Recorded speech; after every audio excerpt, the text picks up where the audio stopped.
Well, a show of unity. Lebanese protesters waving their flags, their country's flags, chanting, cheering, even on an aeroplane.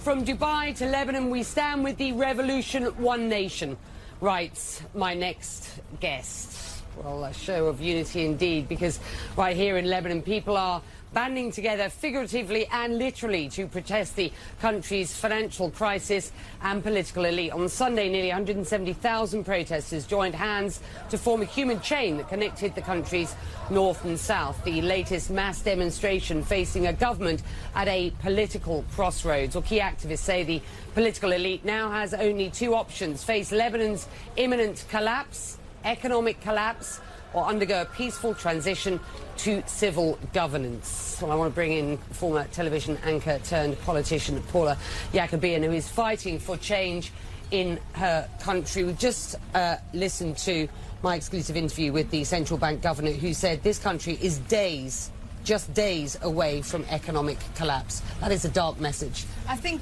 he's threatening people who are in the street that collapse is imminent. However, before October 17, it was the same thing. There was dollar scarcity, something that had never happened before in Lebanon, and there was a real economic crisis. I mean, these protests are not about only WhatsApp taxes, or it's an accumulation of everything, but especially the economic dire situation that is caused by these politicians and their puppets. Well, just explain how these politicians, how this sectarian political oligarchy, as it's referred to here by so many of these protests on the street, how are they to blame for what is going on?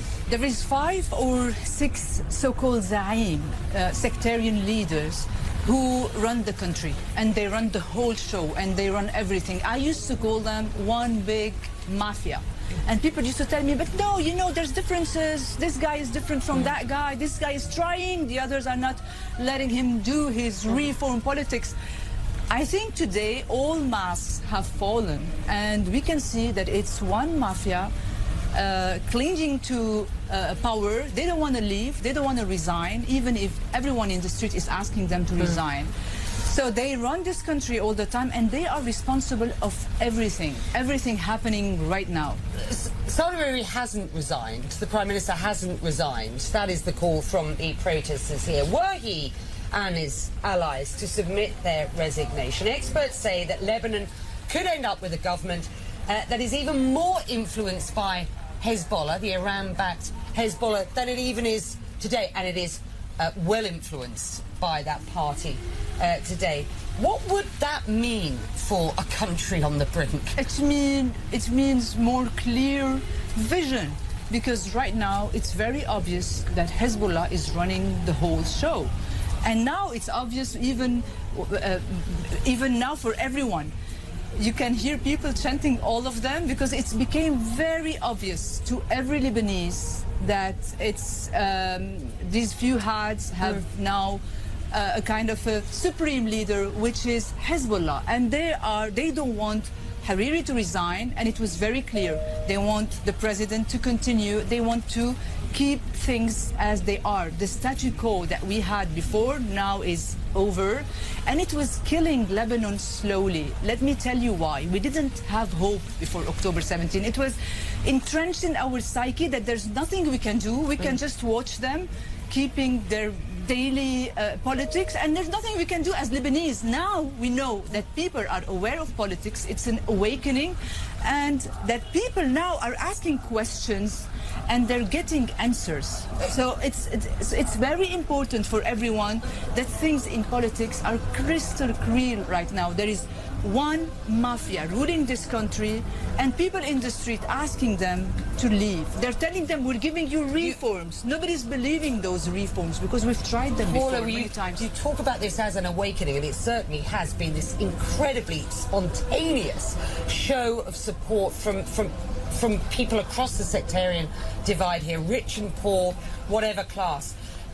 The problem is this, that there is no clear leader. How do you translate this revolt or revolution into political change? And what's the message to the outside world here, the classic external actors who have in the past been involved, bar Iran backing Hezbollah, but the classic actors regionally and internationally, it seems stepping back at present to see what happens. What's the risk? Let me tell you, this reminds me of this lame accusation every time that these people are agents for embassies, they're collaborating with outside forces. We can see very clearly that this revolution is the people's revolution, and it's not backed by anyone. On does the it contrary, face a risk, though, at this point? Where does it go next? I think whatever will happen next, it's better than where we were before, because they used to use sectarian division to keep their bases secure, and they used to tell their bases it's the other who is the problem, not us. This is how we used to re-elect the same people. We recycle in Lebanon the same politicians for years and years. I think this time, Becky, if we have elections, people are awakened and they know how to choose independent people who were never in power, who will do the interests of the Lebanese. When it comes for the outside forces, I would like from CNN to tell the international community, maybe the US administration, to stay away from this revolution, not to taint it, not to exploit it. This is our revolution, and it is somehow a revolution on the interference in Lebanon from outside powers. This country has always been in an axis somehow, and the interest of other countries came before the interest of the Lebanese,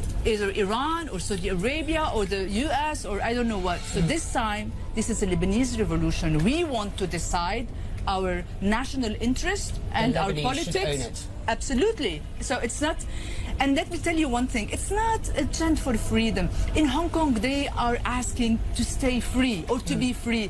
Here, people are asking for their basic needs, for electricity, for water, for jobs, for really human dignity. We have nothing in Lebanon. After all these years, only a political caste that tells us all the time, it's not me, it's the blame game. I think it's over. Your words are strong, they resonate.